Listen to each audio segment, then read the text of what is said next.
lilikod, gising na gising po na tayo. Yung mga nandito sa bandang kanan, kamusta po kayo dyan? Yung mga nasa kalawa, hindi po kayo marinig. Yung mga nandito sa harapan, medyo nalihinaan po ako. Nakasan nyo naman po ang ilog hiyawan.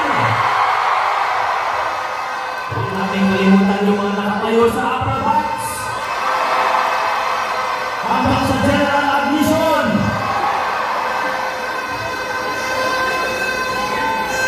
Magandang umaga po sa ating mga nalusod, sa lahat po ng mga kasama natin ngayon dito sa Mucha ng Pasig Mega Market. Salamat sa ating mga mahinita, sa administration po natin dito, administration ng ating iba pang kasamahan dahil bumayag po kayo na muli po dito gawin ang kick-off ng Giting ng Pasig. Alam niyo po mula 2016, tuwing mag-uumpisa, konsel pa lang po ang nilako ko noon hanggang 2019, kasama si Roman, 2022, kasama ng buong Giting ng Pasig at ngayon naman po 2025. Lagi po kami dito sa Mega Market nag-uumpisa. Maraming salamat sa mga kasama natin dito. At tunay nga namang ang layo na narating natin bilang isang lungsod. Malalaki na ang mga pagbabago at reforma na naipakilala at inagnat na itaguyod po natin dito sa ating lungsod Pasig. Hindi ko po makakalimutan noong 2019. Bumisita po, 2018 po pala yun, pagkatapos mag-file para sa 2019 na halalan. Bumisita po kami ni Congressman dito sa ating Mega Market. Siyempre, kumain po kami ng challenge. Umupo kami dyan, may isa pong alin na lumapit sa akin. Mabilis lang! Makaupo kami ni Kong, mabilis lang lumapit siya sa akin. Sabi niya, tumakbo siya pala yun. Kaya kung ano po, hindi ko kayo naintindihan. Hinabol ko siya.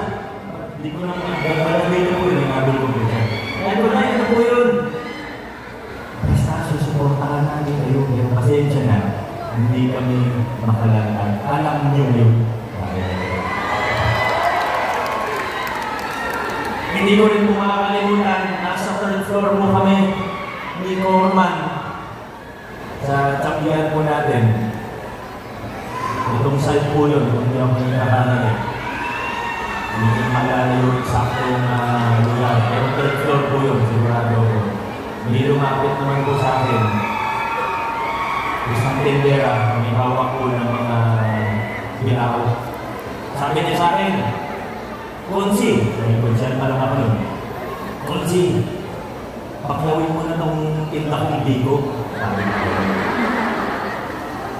Tinignan ko yung paninda niya. Sabi ko, dati, di naman bigo yan, sapit-sapit yan. Hindi ko bibili niya.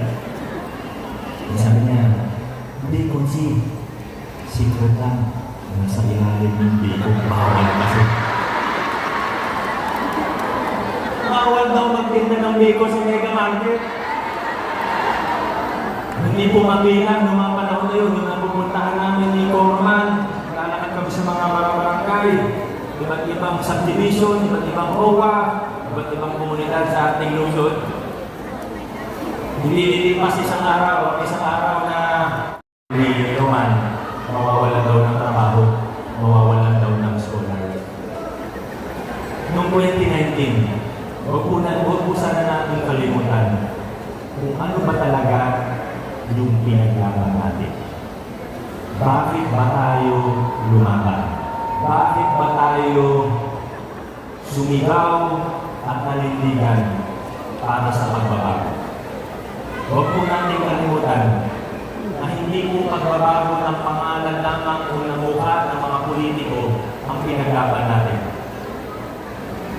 Ang pinaglaban natin ay para sa tunay, makabuluhan, at pangmatagalang pagbabago sa lungsod ng Pasig. Fast forward, June o July 2019. ninyo, nakamit natin.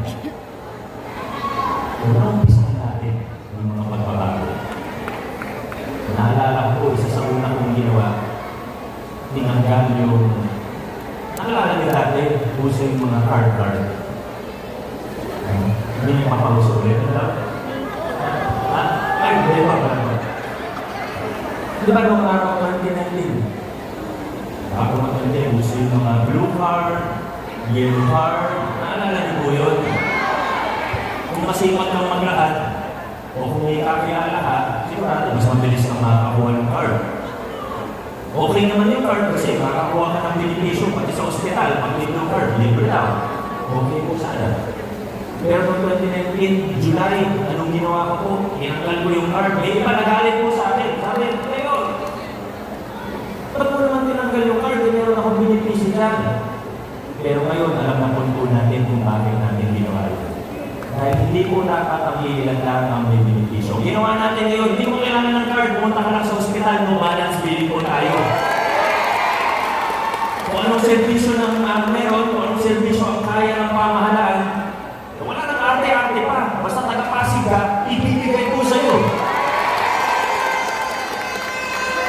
Sa ibang ibang larangan, totoo po ito. Pero ang tanong ko po sa inyo, ano po ba yung naging pinakasimbolo natin? Maliit na bagay po siguro, pero simbolo ng pagbabago, simbolo ng pagkakapantay-pantay, simbolo na winakasan natin yung palakasan system sa lungsod ng Pasig. Ano po yun? Ang ating pamaskong handog. Sino po dito bago 2019? 2018, iba sa inyo, ilang dekada na po nakatira sa Pasig. Sino po sa inyo bago mag-2019 ay hindi nakatanggap ng pamasukan doon? Ang dami nagtataas ng kamay. Ibigin sa meron, magpapurito, meron, mag-hindi, wala. Pagka nakaaway mo yung mga naupo, yun naman. Pero ngayon po, ginagawa natin, wala 2019, napare-pare po natin. Muli po, siguro lang po yan.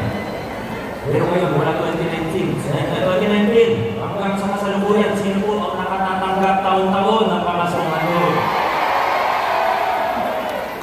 Wala. Hindi nakapasig ng taas na natin. Maraming maliit na bagay. Pero dito po, sa pamamagitan ng pamasungan doon, at sa iba pang halimbawa, gaya ng pagtanggal natin ng mga card, pinakita natin na posible. Hindi mo yan kasi yung mga malakad. Posible na hindi natitingnan kung malapit ka sa mayor o malapit ka sa kusina, basta ikaw ay pasigin, no? Basta taga-pasig ka, pantay-pantay ang tingin ng pamahalaan sa lahat ng mamamayan. Walang kaya, gagawin na lang po natin. Winakasan natin yung kultura, yung sistema ng palakasan. Tinanggal din natin yung estilo ng politika, yung makalumang estilo ng politika, kung saan puro pananakot. Sa puso yung takutan na kung hindi ka gusto, ikaw yung muna sa religion, ikaw yung muna i-demolish. O kaya gano'n na yung mga benepisyo, tatanggalan yung samahan ninyo, hindi kayo makakalapit. Winakasan po natin yan. Ano po yung ginawa natin sa lokal ng pamahalaan? Ngayon po, pagkatapos ng mass regularization program natin, tinanggal natin yung politika sa lokal ng pamahalaan, sa ating birokrasya. Sabi natin, dapat trabaho muna, walang politika. For the first time sa history ng ating kasaysayan, mas maraming regular at permanent employee kaysa sa contractual. Bakit po natin ginawa yan? Para hindi puro politika ang iniisip ng mga empleyado, para magtrabaho sila na mas maayos, at para hanggang nag-aayos, nagtatrabaho sila na maayos, may safe po sila. Hinayawan natin yung takutan, hinayawan natin yung sobrang politika. At pangatlo, at ito yung pinakamatinding pagbabago na napagtagumpayan po natin bilang mga Pasigilyo. Giniba natin yung mga sindikato sa loob ng lokal na pamahalaan. Ginawa natin tunay na katotohanan ng procurement billing natin, nilabanan natin ang korupsyon na ngayon, pinakikinabangan po natin. Nagbubunga na po ngayon yung pinaghirapan natin, nilabanan po natin. Narinig niyo na naman po ito. Pero, totoo po, hindi lang 1 bilyon kada taon na natitipid natin na natin mapupunta sa bulsa natin. Kung tumatanggap po ako ng kickback, hindi lang 9 billion na pera ko ngayon. Totoo po yan. Napag-isip ng 9 billion. Ang laking ganda po. Pero kung 20% lang, sa iba, mas malaki pa eh. Chismis no, 30% daw eh. Depende daw sa proyekto, minsan 40, 50%. Just 20% lang. Kung tumanggap lang ako ng 20%, pinamansyon na meron ako. Hindi lang 1, 2, 3 billion. 9, 10, 11, 12 billion na kung naibig ako siguro kung tumatanggap po ako niya.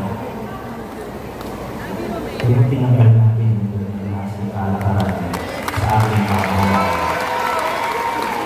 Kaya natin tumayo dito. Proud tayo na sabihin na naglinis tayo ng ating lokal na pamahalaan. At ngayon, hindi man nanatiling savings yan.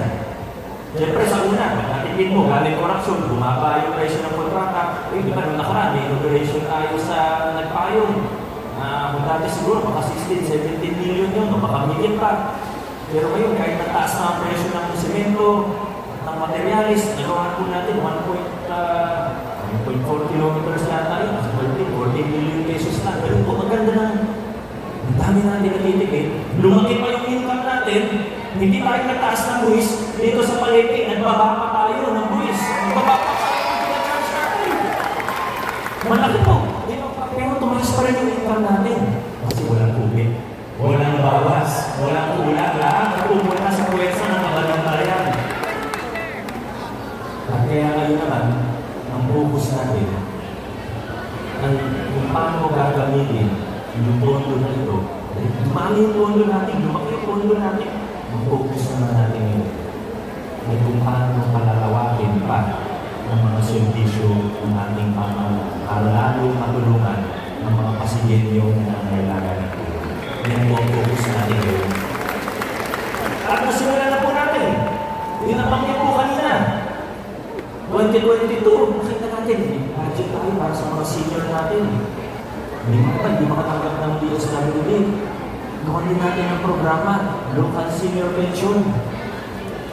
Ngayon po, hindi lang po basta may Local Senior Pension tayo, nasa 20,000 na yung beneficiaryo nito. Pero isasama na rin natin yung may mga maliliit na SS pension hanggang 4,000 pesos. Kwalipikado na rin po. Pasado na po rin na Ponsipaw yan. Alam nyo, ang dami po. Habang nandito po ako sa harapan ninyo yun, sa totoo, iniisip ko, pa ba yung mga ito? Kasi ang dami po eh. Lahat ng mga programa natin, lumalawak ng lumalawak. Noong isang araw, nakwento ni Chairman Eric, kakabukas ng cardiac catheterization lab natin sa PCGH, yung mga procedure sa puso, hindi na tayo kailangan punta sa malayo, dito na lang. Sa lungsod ng Pasig, kaya po natin gawin na. Dito nga si Ponsi Volta, nilungan tayo sa mga tricycle natin. Tataktal, ba't pakas yung income ng Pasig? Pero, babaan dito sa paligid, babaan sa district sa mga vendor, sa mga tricycle driver. Yung prangkisa, libre na. Yung plaka, libre na. Hindi natin sila sinisingil. Tulong na natin yun, pag isang araw na rin po yun. Magandang mangyayari ngayon sa lungsod ng Pasig. Kaya yung iba kung gusto nilang magbulag-bulagan, pero tayo alam natin kung anong totoong nangyayari sa lungsod ng Pasig. Pero kailangan ko lang din po sabihin na ang totoo, yung mga magandang nangyayari po ngayon sa ating lungsod. Hindi ko po yan nagawa yan kung ako lang mag-isa. Noong 2019, hanggang 2022, hanamaan pa tayo ng pandemya. Buti na lang kasama natin si Roman. Pero sa ito, marami rin kong pagsubok. Ang hirap ng mga iba, gusto natin magpakilala ng pagbabago. May mga humaharang, may mga umaangal, may mga nagsasabi na, hindi, huwag na yan, huwag na yan. Isang konkretong halimbawa, yung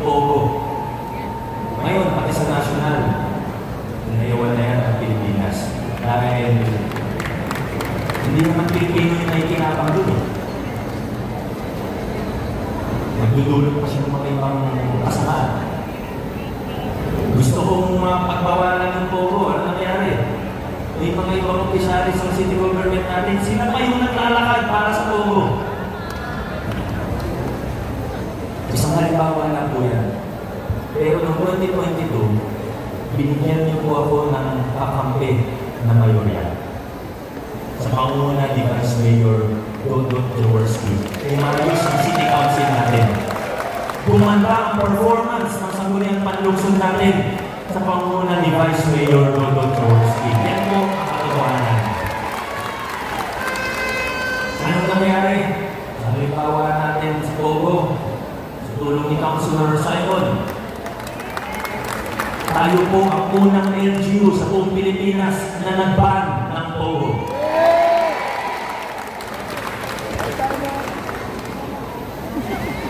Binigyan niyo po kasi ako ng mga kasama, ng mga kasabla na hindi lang basta magpapalulong sa pwesto, kundi align sa vision natin. Kailangan nagkakaisa tayo. Hindi pwedeng isang barko, dalawang direksyon. Hindi pwedeng isang aeroplano, dalawang direksyon. Kailangan, hindi isa po ang direksyon natin. Tungo sa ikauunlad. Tungo sa pagtataguyod ng mga prinsipyo ng mabuting pamamahala. Pakikiahok naman ko lang kawalan si Coach Paul. Hindi siya pinalad noong 2022, pero nagtrabaho pa rin po. Tayo, nakapagtayo tayo sa panguna ni Coach Paul sa Inoga. Ng CSO Academy. Hindi siya nakaupo, pero nagawa niya po yun. Congratulations to Coach Paul. Maraming problema sa lungsod natin. Ang dekada ng problema. Meron po na ditong taga-Ismar, taga-Lanford de Landes, taga-Tampakan Dos. Lihinan po. Maraming problema sa ating lungsod, lalo na pagdating sa lupa. 30 barangays po natin. May problema sa lupa, halos lahat. Ngayon po, anong ginawa natin? Dekada ng problema. Yung Ismar, 4 decades, hindi maayos-ayos yung problema sa lupa. Tampakan Dos, ganoon din.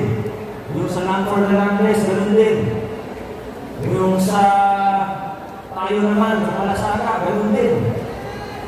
Hindi lang 4 na dekada, 5 dekada pa na yun. Sa tulong ni Councilor Kiko Lucia, naayos po natin. Maraming problema sa Pasig na dekada ng problema. Solusyon ang ginawa po natin. May mga challenge tayo sa kuryente, hindi makapitan ng kuryente, nag-wire up mga kasama natin, nag-jumper, mga kapitbahay natin. Ano pong ginawa natin? Nag-isip tayo ng solusyon. Hindi pag-uusapan ng ownership na lupa, pero bigyan natin ng temporary permit para maging legal, ligtas, hindi prone sa sunog ang mga kabahayan. Yan po ginawa ni Councilor Buboy.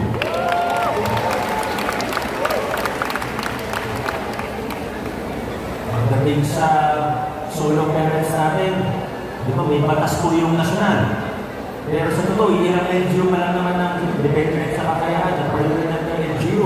Pero tayo po ang isa sa una na LGU na nagbigay ng solo parent allowance na 1,000 pesos per month. Sa tulong ni Councilor Andrew, may proposal pa sa iyo na magbibigay ng tulong para sa mga bedridden natin ng persons with disabilities. Si Councilor Ryan, hindi pa yan nakaupo, kaya sa susunod nyo na po sa sinilin. Pero marami rin na itulong sa atin yan kung chair siya ng National Youth Commission. Lalo na sa programa para sa mga kapag-aaral po natin. Pagdating naman po sa... Ano gusto mong ito? Dilaylan. Dilaylan.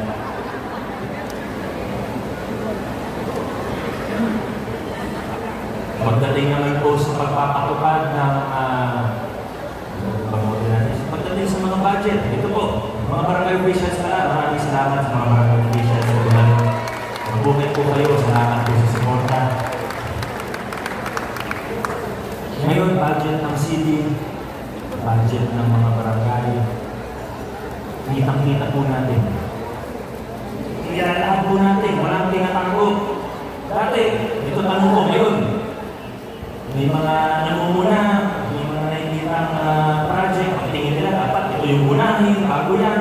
Pinakikinggan naman natin ang feedback ng bawat isa. Pero, ang magandang tanongin din po sa kanila, nung sila yung namumuno, nung sila yung namamayagpag, di ba hindi naman natin alam kung magkano yung mga project?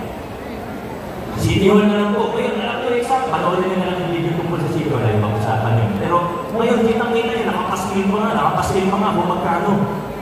Alam nyo kung saan mapupunta. Nagbibigay pa ako ng breakdown. Nag-report pa ako sa inyo. Gumagawa pa ako ng mga video kung saan inuulat ko po. Ito, breakdown niya. Ito, yung sa building, ganito lang yan. Yung sa kalsada, ganito. Yung sa IT infrastructure, ganitong talaga lang po yan. Ito, yung sa architecture. Ito, yung sa plumbing. Naka-breakdown lahat.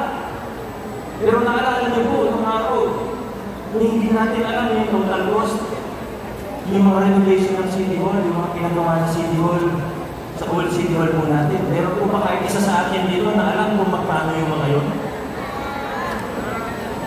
Kahit isa sa atin dito, walang may alam kung magkano yung mga project nun. Ang tumutulong sa atin para maging mas transparent pa ang ating pamahalaan at maging maayos ang mga proseso natin, lalo na pagdating sa budget ng Chairman ng Committee on Appropriations, si Consimaro. Si Consiboy naman, di rin po siya nakaupo. Pero cute siya, ha?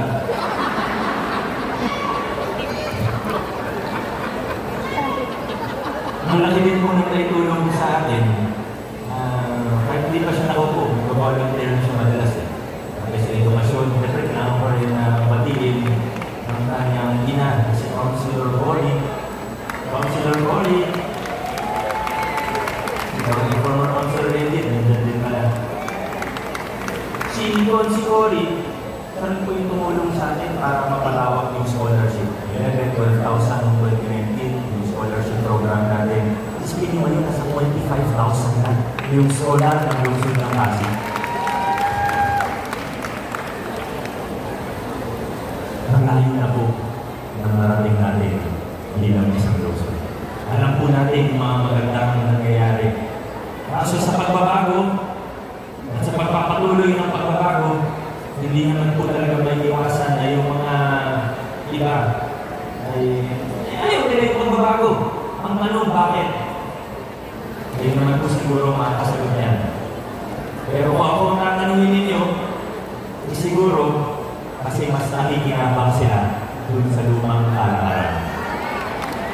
Wala naman tayong bagong kalaban eh.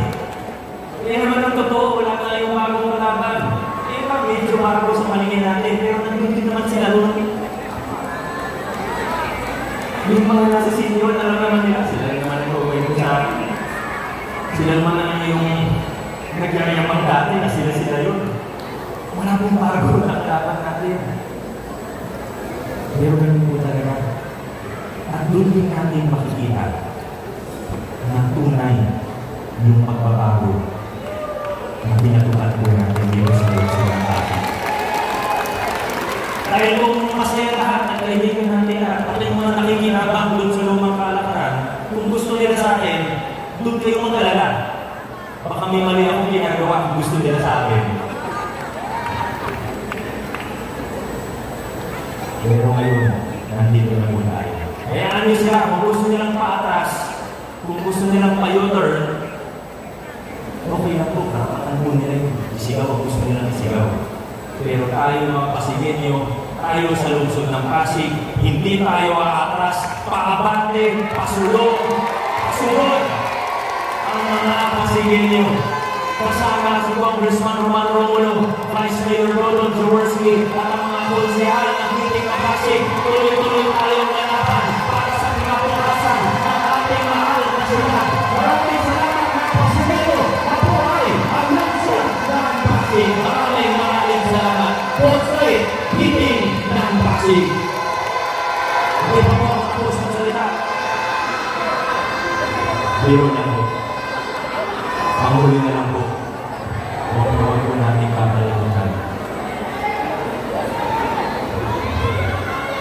Inuulit ko na lang po. Vote straight. Hindi mo pasa. Maraming salamat po sa pagpasig mo buhay ang ating mahal na Luzon. Muli! Magpagbuhay sa Malata! Ngayon, Vico Sala! Hindi ng Pasig.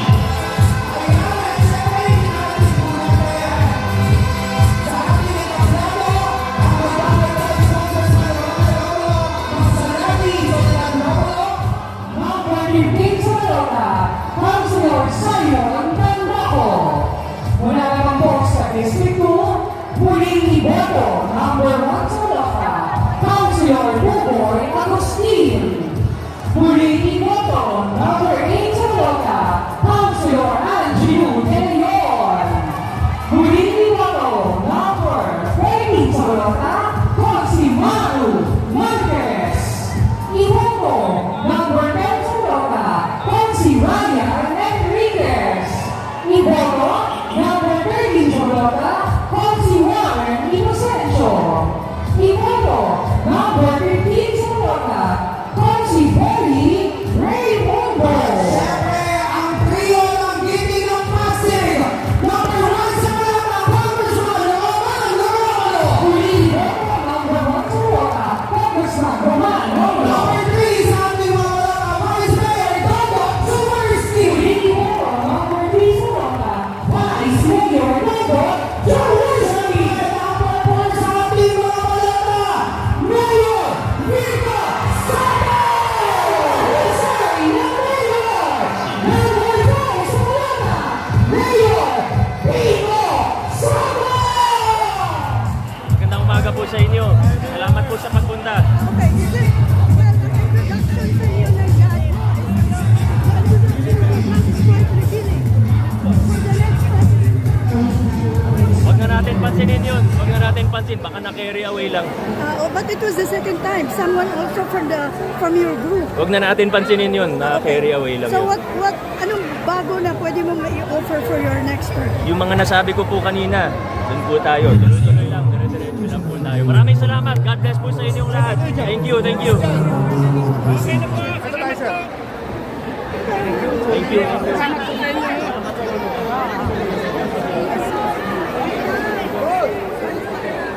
Amat, sir! Mami, okay pa?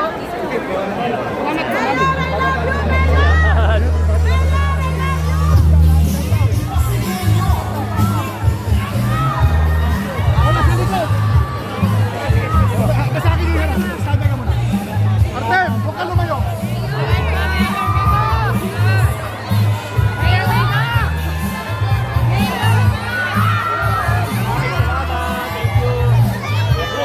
Akin na. Hayaan nila. Abot tayo cellphone. Wala po.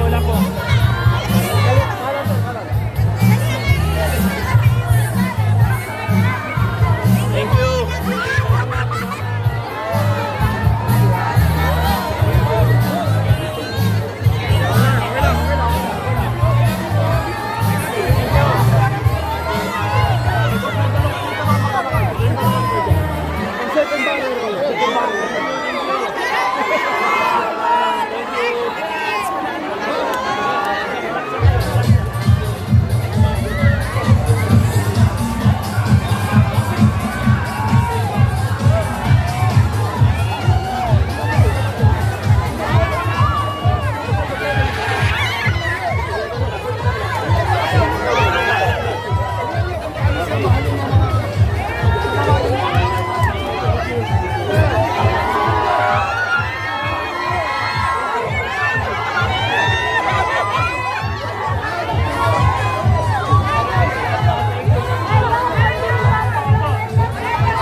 Maraming salamat. Thank you.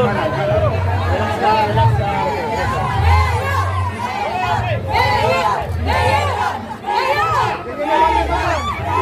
Masyado masikip.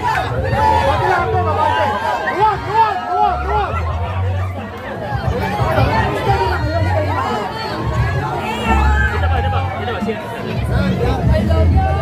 Sige, sige. Luwag na tayo, luwag, luwag. Thank you.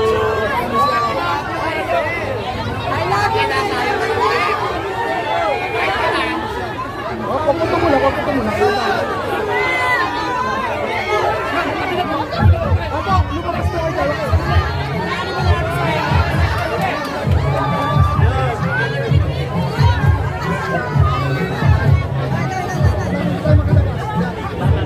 Ate, ate. Anong sabi mo?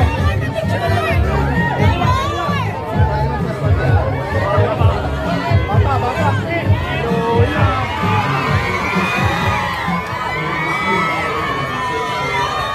Taas, taas, taas, taas, taas, taas. Stand down, stand down.